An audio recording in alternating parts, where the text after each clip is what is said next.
Mr Speaker, on my first day as Chancellor of the Exchequer, I asked Treasury officials to assess the state of public spending. That work is now complete, and I am today presenting it to this House. In this statement, I will do three things. First, I will expose the scale and the seriousness of what has been uncovered. Second, I will lay out the immediate action that we are taking to deal with the inheritance. And third, I will set out our longer-term plans to fix the foundations of our economy. Yeah. Let me take each of these in turn. First, the inheritance. Before the election, I said that we would face the worst inheritance since the Second World War. Taxes at a 70-year high, debt through the roof, an economy only just coming out of recession. Mr Speaker, I knew all of these things. I was honest about them during the campaign and the difficult choices that it meant. And the British people knew them too. That is why they voted for change. But upon my arrival at the Treasury 3 weeks ago, it became clear that there were things that I did not know. Things that the party opposite... Order. This is an important statement for your constituents. Sorry? It's important to my constituents to hear as well. If I'm struggling to hear it, they're struggling at home as well. So please, you'll all get your chance to question. I think it's more important to hear and then comment. Chancellor of the Exchequer. Things that the party opposite covered up. Covered up from the opposition, covered up from this House, covered up from the country. That is why we're today publishing a detailed audit of the real spending situation, a copy of which will be laid in the House of Commons Library. I want to take this opportunity to thank my right honourable friend, the Chief Secretary to the Treasury, for his leadership, and to Treasury officials for all their work in producing this document. Now let me explain what it has uncovered. Mr Speaker, the government published its plans for day-to-day spending in the spring budget in March. But when I arrived at the Treasury, on the very first day, I was alerted by officials that this was not how much the previous government expected to spend this year. It wasn't even close. In fact, the total pressures on these budgets across a range of areas was an additional £35 billion. Once you account for the slippage in budgets you usually see over a year and the reserve of £9 billion designed to respond to genuinely unexpected events, it means, Mr Speaker, that we have inherited a projected overspend of £22 billion. A £22 billion hole in the public finances now. Not in the future, but now. £22 billion of spending this year that was covered up by the party opposite. If left unaddressed, it would mean a 25% increase in the budget deficit this year. So I will today set out the necessary and urgent work that I have already done to reduce that pressure on the public finances by £5.5 billion this year and over £8 billion next year. Let me be clear. I'm not talking about costs for future years that they signed up to but did not include, like the compensation for infected blood, which has cross-party support. I'm not talking about the state of public services in the future, like the crisis in our prisons, which they have left for us to fix. I'm talking about the money that they were already spending this year and had no ability to pay for, which they hid from the country. They had exhausted the reserve, and they knew that, but nobody else did. Yet they ducked the difficult decisions. They put party before country. And they continued to make unfunded commitment after unfunded commitment, knowing that the money was not there, resulting in the position that we have now inherited. The reserve, spent more than 3 times over, only 3 months into the financial year. And they told no one. Mr Speaker, the scale of this overspend is not sustainable. Not to act is simply not an option. We have already seen official ONS figures this month showing that borrowing is higher this year than the OBR expected. And the disaster of Liz Truss's mini-budget shows what happens if you don't take tough decisions to maintain economic stability. Some, including the Leader of the Opposition and the Shadow Chancellor, have claimed the books were open. How dare they? It is not true. And let me tell you why. There are very clear instances of specific budgets that were overspent and unfunded promises that were made, but that crucially the OBR was not aware of for their March forecast. I will now take each of these in turn. First, the asylum system. The forecast for the number of asylum seekers has risen dramatically since the last spending review, and costs for asylum support have risen sevenfold in the past 3 years. But instead of reflecting these costs in the Home Office budget for this year, the previous government covered up the true extent of this crisis and its spending implications. The document I am publishing today reveals a projected overspend on the asylum system, including their failed Rwanda plan, for this year alone of more than £6.4 billion. That was unfunded and it was undisclosed. Next, in the wake of the pandemic, demand for rail services fell. But instead of developing a proper plan to adjust for this new reality, the government handed out cash to rail companies to make up for passenger shortfalls, but failed to budget for this adequately. Because of that, and because of industrial action, there is now an overspend of £1.6 billion in the transport budget. That was unfunded and it was undisclosed. Mr. Speaker, since 2022, the government, with the support of this whole House, has rightly provided military assistance to Ukraine in response to the Russian invasion. The spending audit has found that there was not enough money set aside for the reserve to fund all these costs. We will continue to honour these commitments in full. And unlike the previous government, we will make sure that they are always fully funded. On top of these new pressures, since 2021, inflation was above the Bank of England's target for 33 months in a row, hitting 11% at its peak. But the previous government had not held a spending review since 2021.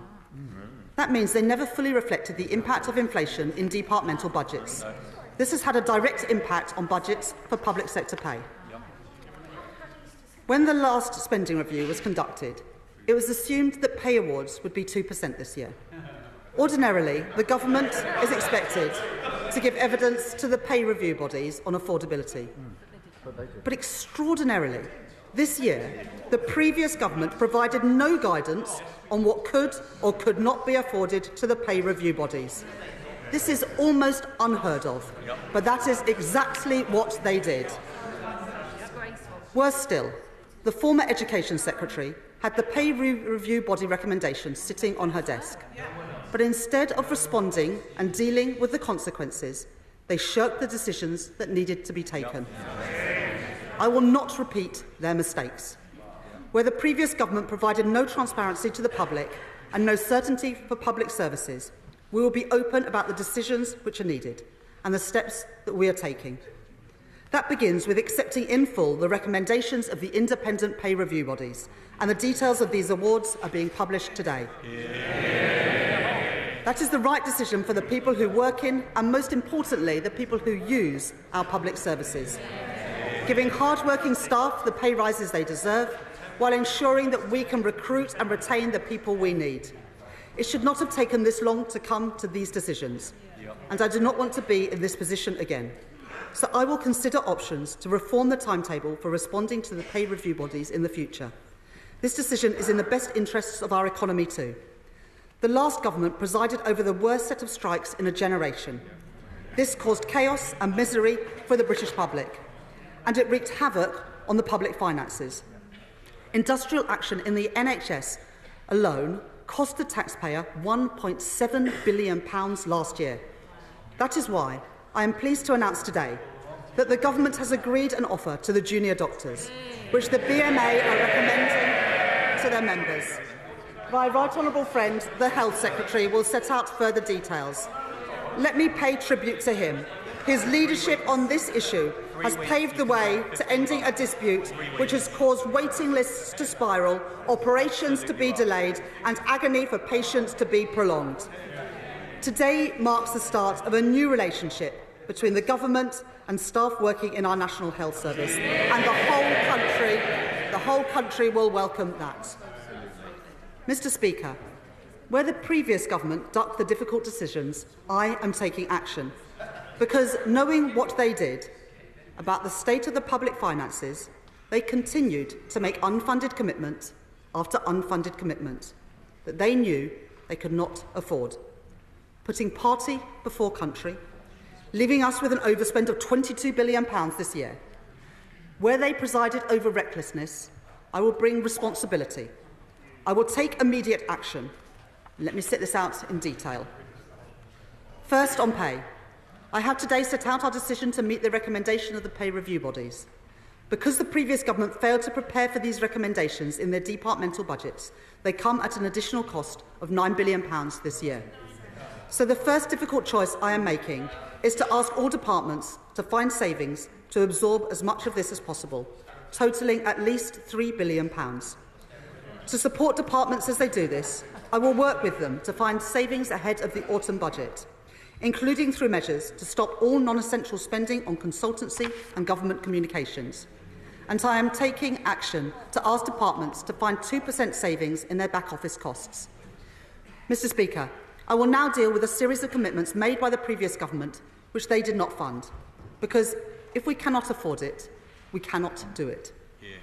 First, at Conservative Party conference last year, the former Prime Minister announced the introduction of a new qualification, the Advanced British Standard.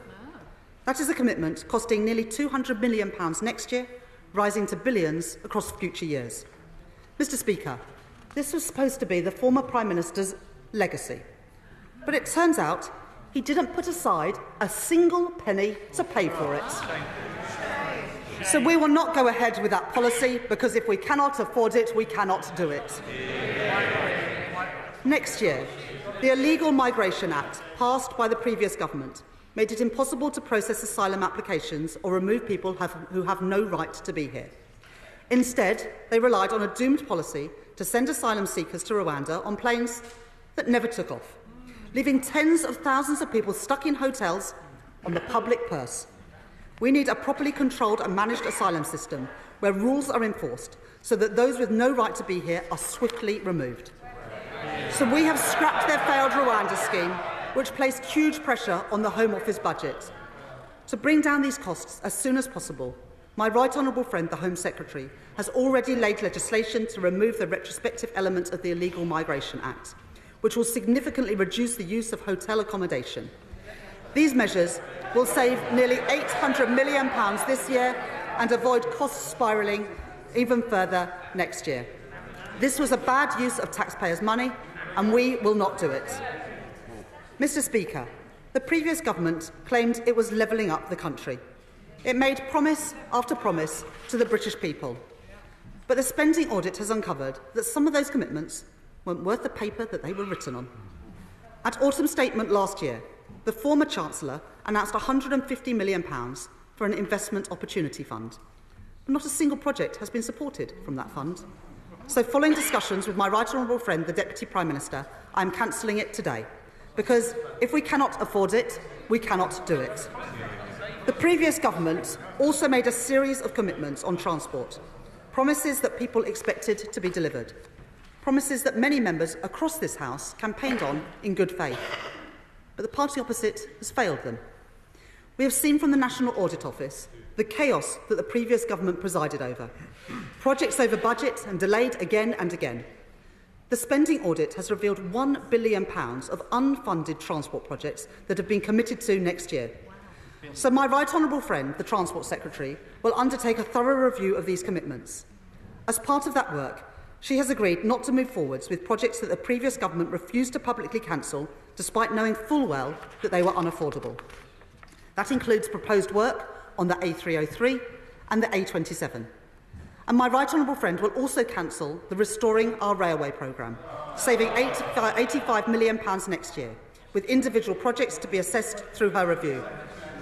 If we cannot afford it, we cannot do it. Mr Speaker, the previous government had plans. The previous government had plans for a retail sale of NatWest shares.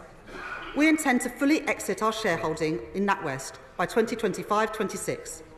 But having considered advice, I have concluded that a retail share sale offer would involve significant discounts that could cost taxpayers hundreds of millions of pounds.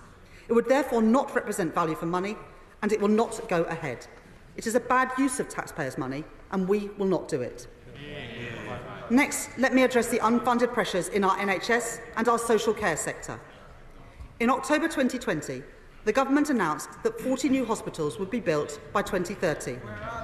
Since then, only one new project has opened to patients, and only 6 have started their main construction activity. The National Audit Office were clear that delivery was wildly off track. But since coming into office, it has become clear that the previous government continued to maintain its commitment to 40 hospitals without anywhere close to the funding required to deliver them. That gave our constituents false hope. We need to be straight with the British people about what is deliverable and what is affordable. So we will conduct a complete review of the new hospital programme with a thorough, realistic and costed timetable for delivery. Mr. Speaker, adult social care was also neglected by the previous government. The sector needs reform to improve care and to support staff. In the previous Parliament, the government made costly commitments to introduce adult social care reform charges, but they delayed them 2 years ago because they knew that local authorities were not ready and that their promises were not funded. So it will not be possible to take forward those charging reforms. This will save over £1 billion by the end of next year. Mr. Speaker. Order. I want this side to be quiet as well. I want to hear the Chancellor of the Exchequer.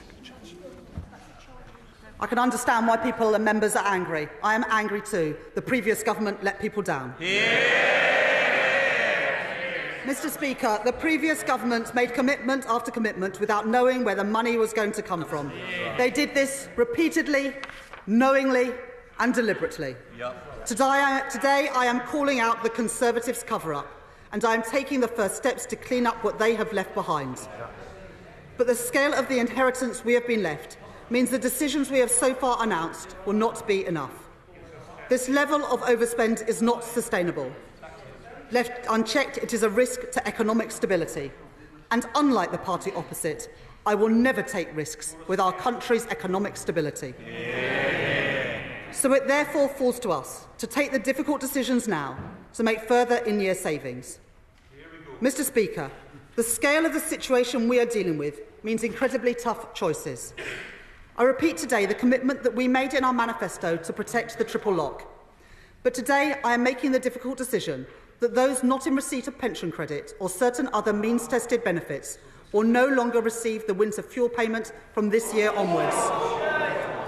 The government will continue to provide winter fuel payments worth £200 to households receiving pension credit, or £300 to households in receipt of pension credit with someone over the age of 80.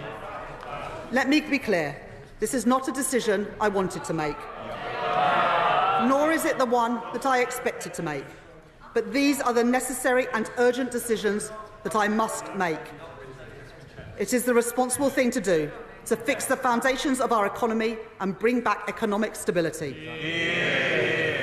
Alongside this change, I will work with my right honourable friend, the Work and Pensions Secretary, to maximise the take-up of pension credit by bringing forward the administration of housing benefit and pension credit, repeatedly pushed back by the previous government, and by working with older people's charities and local authorities to raise awareness of pension credit and help identify households not claiming it. Mr. Speaker, this is the beginning of a process, not the end. I am announcing today that I will hold a budget on October the 30th, alongside a full economic and fiscal forecast from the Office for Budget Responsibility. I have to tell the House that the budget will involve taking difficult decisions to meet our fiscal rules across spending, welfare and tax. Mr. Speaker, they still don't get it today. Parties in Downing Street crushing the economy, gambling on the election, party before country every single time. Mr. Speaker, it will be a budget to fix the foundations of our economy, and it will be a budget built on the principles that this new government was elected on.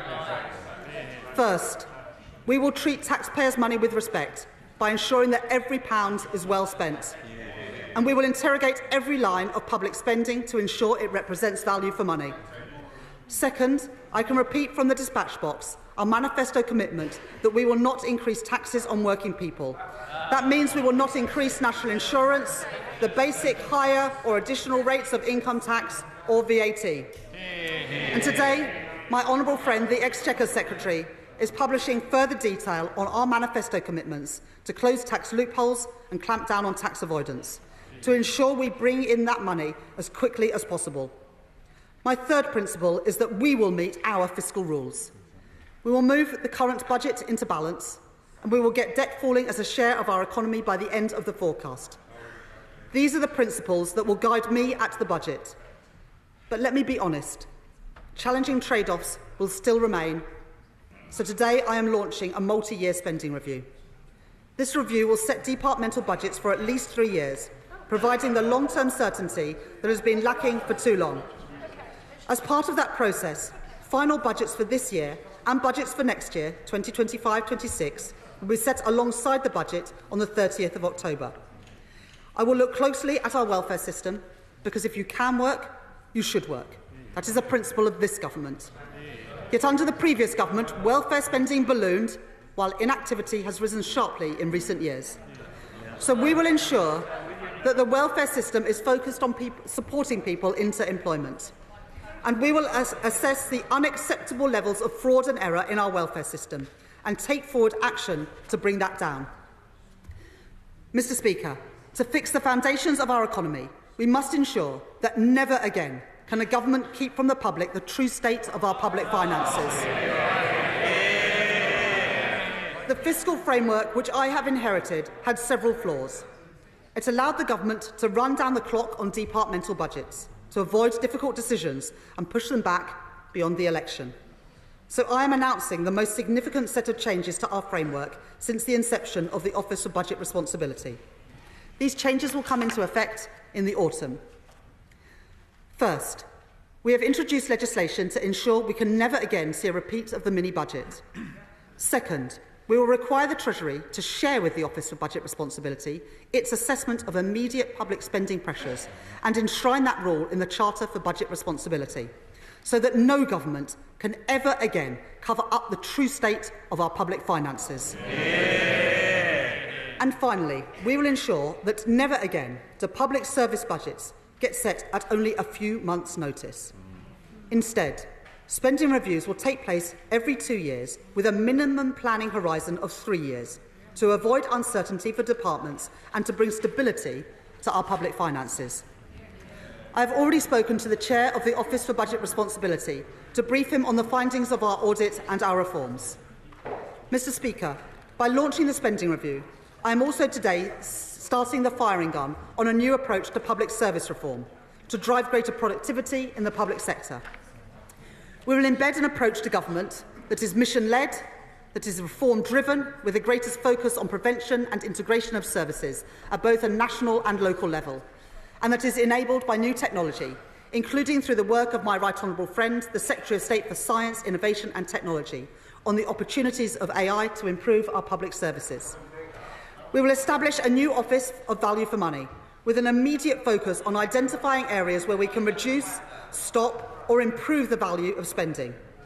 And we will appoint a COVID Corruption Commissioner to bring back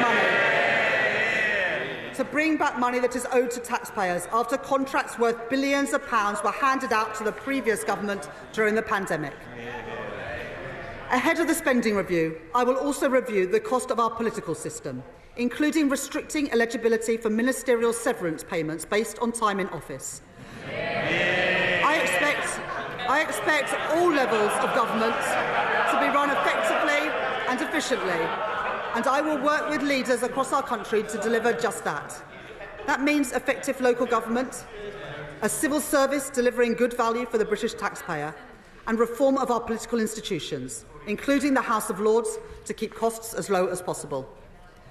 Mr. Speaker, the Budget and Spending Review will also set out further progress on our #1 mission, to grow our economy, because economic growth is the only way to sustainably improve our public services and sustainably improve our public finances. So we will use the Spending Review to prioritise specific areas of capital investment that leverage in billions more in private investment. It won't happen overnight. It will take time and it will take focus. but we have already made significant progress.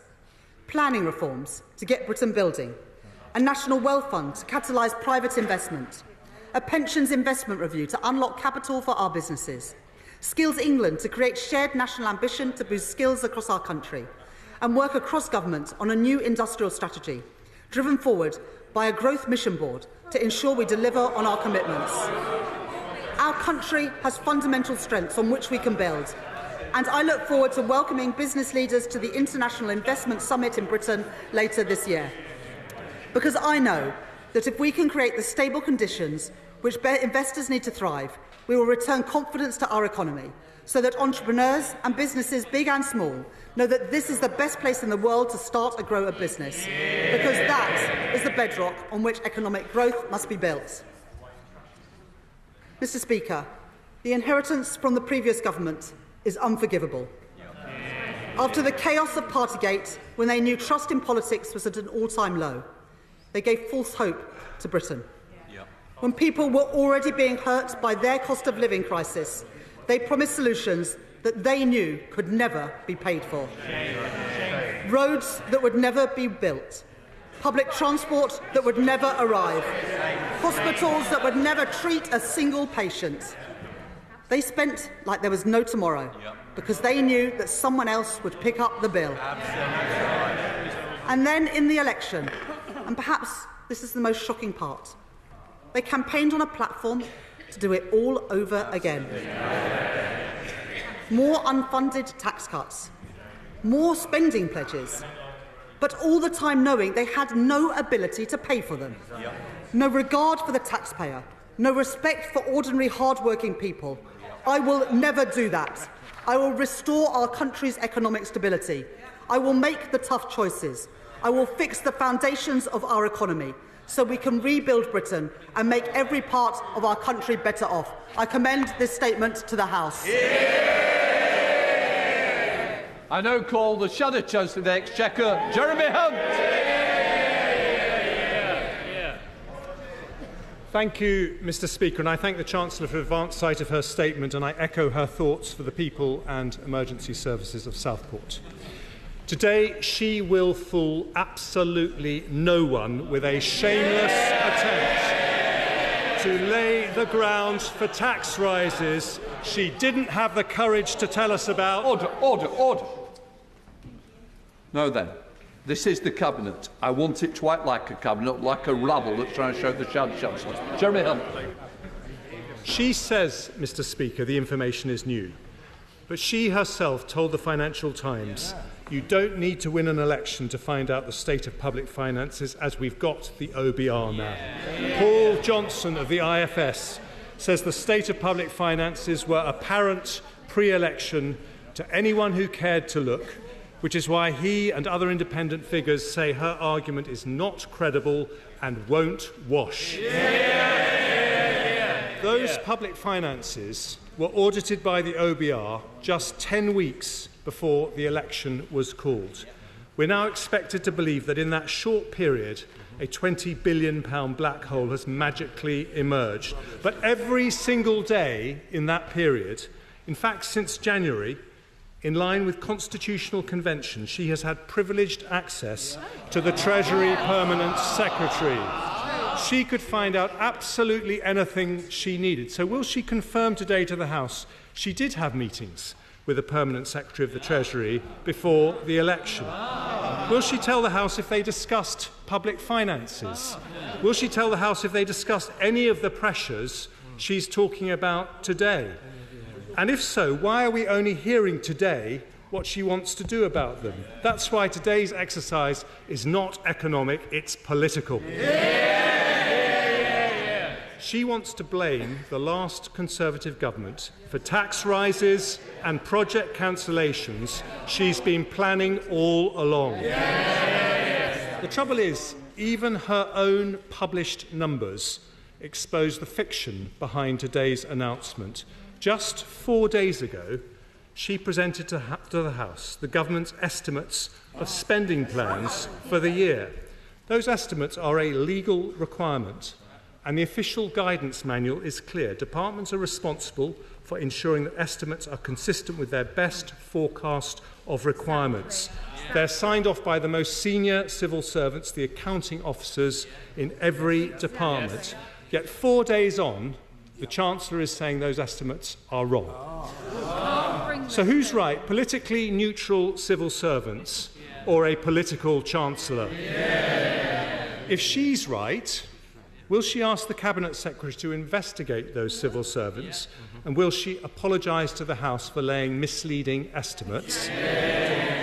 Of course not, because she knows those civil servants are right, and today's black hole is spurious. Just like when she says she inherited the worst set of economic circumstances since the Second World War. When BBC Verify asked a professor at the London School of Economics about that claim, he responded, "I struggle to find a metric that would make that statement correct." Because, Mr. Speaker, the metrics speak for themselves. Inflation is 2% today, nearly half what it was in 2010, when we had to clear up the mess inherited from a Labour government. Unemployment is nearly half what it was then, with more new jobs than nearly anywhere else in Europe. And so far this year, we're the fastest growing G7 economy. And over the next 6 years, the IMF say we will grow faster than France, Italy, Germany or Japan. Indeed, just 2 days before the election was called, the managing director of the IMF praised the previous government's handling of the economy and said it was in a good place.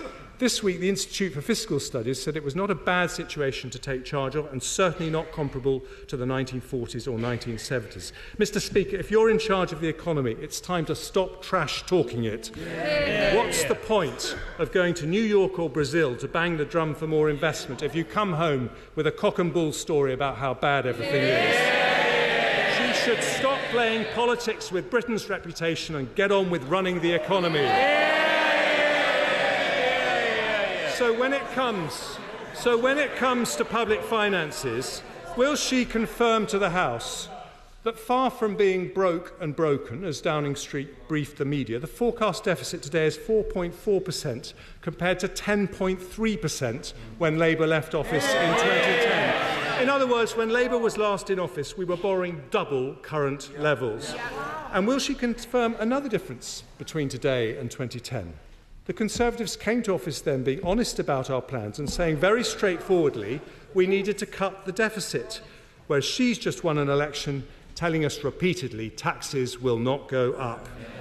How many seats were won on the back of commitments not to raise tax, while she's quietly planning to do the exact opposite? So turning to the details she's announced today, will she confirm that around half today's fictitious black hole comes from discretionary public sector pay awards? In other words, not something she has to do, but something where she has a choice. Will she confirm to the House that apart from the teachers' recommendation, none of the other pay review body recommendations were seen by the last government as they arrived after the election was called? Now today, she has chosen to accept those recommendations. But before doing so, was she advised by officials to ask unions for productivity enhancements before accepting above-inflation pay awards to help pay for those awards, as the last government did? And if she was advised to do that, why did she reject that advice and simply tell the unions, here's your money, thanks for your support? Will she confirm? I know they don't like the truth, but here it is. Will she confirm that one of the reasons for her funding gap is that she's chosen to backdate a 22% pay award to junior doctors to cover the time when they were striking? Mr. Speaker, we are just 3 months into the financial year. So why did she not mention today that at the start of the year, the Treasury had a reserve of £14 billion for unexpected revenue costs and £4 billion for unexpected capital costs? Additionally, why has she not accounted for the Treasury's ability to manage down in-year pressures on the reserve, last year alone by £9 billion, Why has she apparently not accounted for underspends, typically £12 billion a year? Has she totally abandoned the £12 billion of welfare savings planned by the last government? And if so, will she confirm that to the House? Has she also abandoned £20 billion of annual productivity savings planned by the last government? And if not, why aren't they in her numbers? And finally, for someone who claims continuously the mantle of fiscal rectitude, will she confirm that in order to pay for her public spending plans, she will not change her fiscal rules to target a different debt measure so she can increase borrowing and debt by the back door? Every chancellor faces pressures on public finances. After a pandemic and energy crisis, those pressures are particularly challenging, which is why in the autumn of 22, the previous government took painful but necessary decisions on tax and spend. But we knew going forward that if we continued to take difficult decisions on pay, productivity and welfare reform, we could live within our means and start to bring taxes down. She, on the other hand, knew perfectly well a Labour government would duck those difficult decisions. She's caved into the unions on pay, left welfare reform out of the King's speech, soft-pedalled on our productivity programme, and that is a choice, not a necessity. And that choice means that taxes will have to go up, and she chose not to tell us before the election. Instead, in 24 days, just 24 days, she's announced £7.3 billion for GB Energy, £8.3 billion for the National Wealth Fund, and around £10 billion for public sector pay awards. That's £24 billion in 24 days. Around £1 billion for every day she's been in office, leaving taxpayers to pick up the tab for her profligacy. And doing it this way, she makes the first major misstep of her time as Chancellor, because that great office of state depends more than any on trust. Yet in her first big moment, she breaks that trust with an utterly bogus attempt to hoodwink the public about the choices she has. Over 50 times in the election, they told us they had no plans to raise taxes. Now, in a U-turn that will forever shame this Labour government, she is laying the ground to break her word. And when she does, her first budget will become the biggest betrayal in history by a new Chancellor, and working families will never forgive her.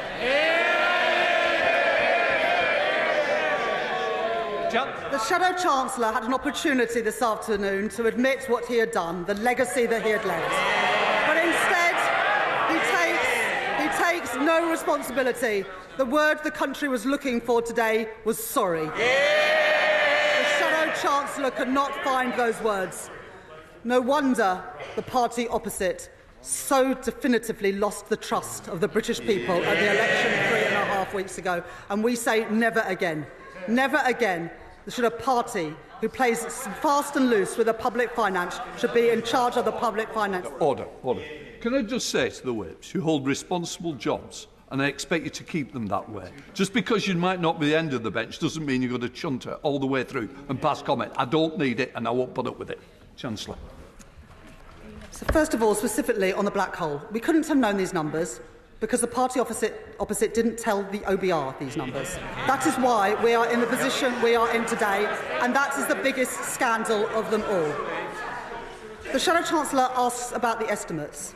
Well, the estimates that we laid yesterday, he should recognise them because he produced them. Yep. We had to lay those estimates to allow public spending to continue. Yep. But since those estimates were produced, information was given to us by Treasury officials about the true scale of the overspending by the party opposite. And the Shadow Chancellor mentions the IFS.